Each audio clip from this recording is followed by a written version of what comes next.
Another type of logical reasoning that we use is reasoning from principle. And when we're using this type of reasoning, we are progressing from a general principle and applying that to a specific conclusion. So we're kind of doing the opposite of reasoning from specific instance, right? We're going from general to much more specific now. So the triangle's kind of upside down, if you will.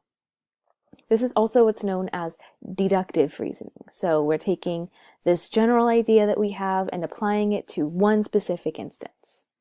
For example, I could say that all apples are fruits, and that the Granny Smith is an apple. Therefore, the Granny Smith is a fruit.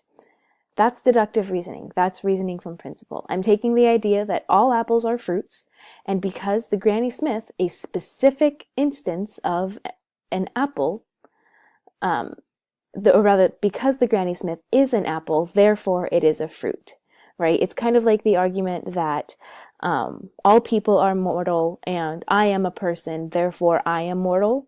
That's the general idea of reasoning from principle. You're taking this general idea and applying it to one specific example.